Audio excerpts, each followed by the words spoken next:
আসসালামু আলাইকুম সম্মানিত ভিউয়ার্স, যে যেখান থেকে দেখছেন আপনাদের সকলকে আমি ধন্যবাদ জানাই। আজকের নতুন এক ছাদ বাগানে নিয়ে আসলাম আপনাদের। এই যে আমার চোখের সামনে দেখতেছেন, এগুলো হলো মালটা। মালটার টপটা দেখেন কিভাবে আপনারা ছাদ বাগানে গাছ রোপণ করবেন। মালটা বা বিভিন্ন প্রকারের ফল ফ্রুট, সেটা আপনারা দেখেন ইনশাল্লাহ, অবশ্যই আপনাদের ভালো লাগবে। আপনারা যেখান থেকেই দেখছেন, দেশে এবং দেশের বাইরে, সবাইকে বলবো আমার এই চ্যানেলটাকে সাবস্ক্রাইব করবেন, লাইক কমেন্ট শেয়ার করবেন, আমার পাশে থাকবেন, আমাকে উৎসাহিত করবেন। ধন্যবাদ। সকলে ভালো থাকেন এবং সুস্থ থাকেন। আর দেখতে থাকেন, আমি ভিডিওটা শুরু করি, আপনারা দেখেন এবং শিখেন। আপনার ছাদ বাগানে, আপনার বারিন্দায়, আপনার বাড়ির আঙ্গিনায় কীভাবে আপনারা গাছ রোপণ করেন, সেই বিষয়গুলো আপনারা ইনশাল্লাহ আমি ধরে তুলব, উপস্থাপন করবো আপনাদের সামনে। আপনারা ইনশাল্লাহ দেখবেন এবং শিখবেন। এই যে দেখেন মালটাগুলো, প্রচুর পরিমাণে মালটা। এই যে দেখছেন গাছের মধ্যে প্রচুর পরিমাণে মালটা, একটা জিও ব্যাগের মধ্যে।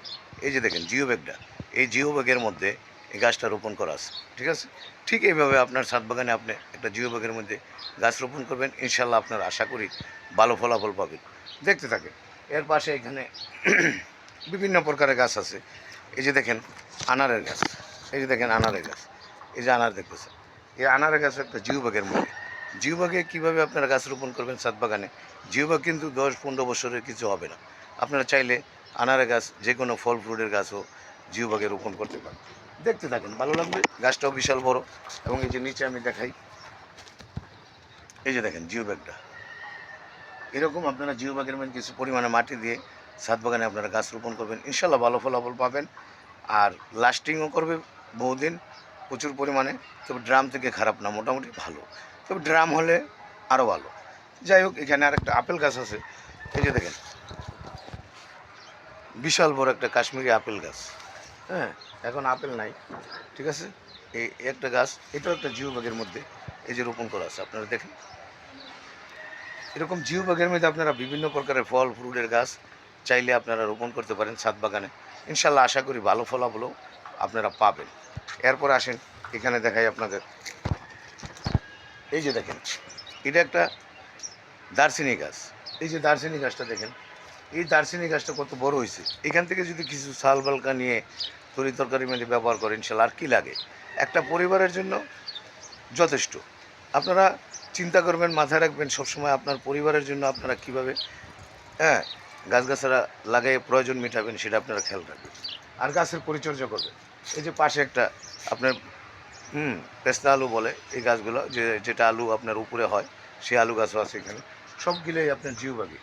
এবং এই যে দেখেন বিশাল বড় একটা ই গাছ, আপনার এই সাজনা।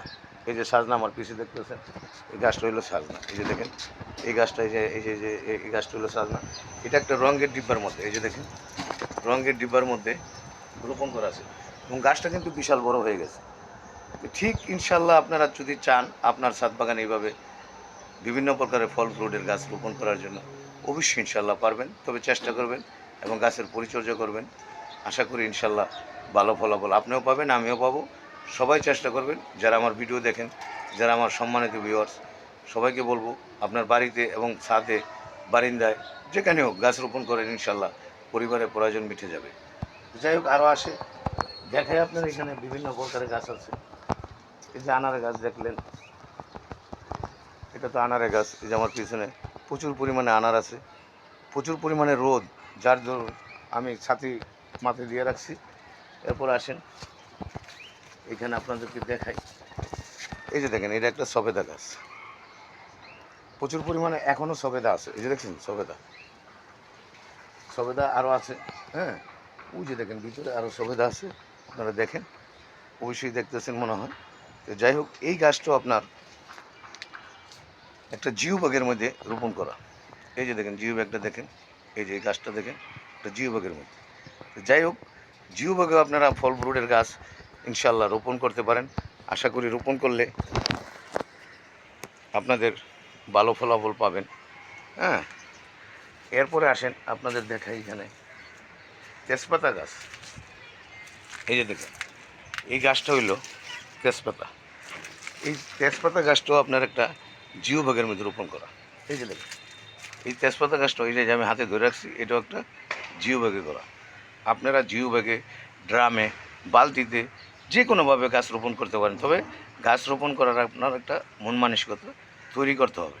তো দেখেন ভালো লাগবে। তেজপাতা মনে করেন একটা পরিবারের জন্য কী লাগে, এত বড় একটা গাছ থাকলে ছাদ বাগানে, এটা কিন্তু ছাদ বাগান, আর কি লাগে, কত বড় গাছ দেখেন, প্রচুর পরিমাণে তেজপাতা আছে এখানে। এরপরে আসেন এই যে আমার পিছনে, এই যে আমার পিছনে এটা দেখতেছেন, এটা একটা 12 মশলার গাছ। এই গাছটা হইলো 12 মশলা। এই গাছটা যারা চিনেন, এটা একটা 12 মশলার গাছ। ভাই বোনেরা যে যেখান থেকে দেখছেন, বলবো এই 12 মশলা গাছ আপনারা দেখেন, এইটাও একটা জিও ব্যাগের মধ্যে। এই 12 মশলা গাছটা আপনারা বিভিন্ন তরকারিতে, বিভিন্ন মাংস মধ্যে আপনারা দিয়ে খেতে পারেন। একটা ছাদ বাগানে দেখেন কত সুন্দর জিও ব্যাগটাও দেখেন। মোট কথা হলো আমার ভিডিও যারা দেখেন, আপনারা কিভাবে গাছ রোপণ করবেন, বিভিন্ন ছাদে আমি যাই, বিভিন্ন ছাদে বিভিন্নভাবে গাছ রোপণ করে, ইনশাল্লাহ আপনারা আমার ভিডিওগুলো দেখলে অবশ্যই আপনারা শিখে যাবেন। তবে চেষ্টা করবেন গাছ রোপণ করার জন্য। তবে পাশাপাশি আমার চ্যানেলটাকে সাবস্ক্রাইব করবেন এবং লাইক কমেন্ট শেয়ার করবেন, আমাকে উৎসাহিত করবেন এবং শিখবেন, চেষ্টা করবেন ইনশাল্লাহ। আসেন দেখাই আরও বিভিন্ন প্রকারের গাছ এখানে আছে এই ছাদ বাগানে। ঠিক আছে, প্রচুর পরিমাণে রোদ, যার ধরুন আপনাদের সাথে অনেক গাছ দেখাইতে পারবো না, তারপরে যতটুকু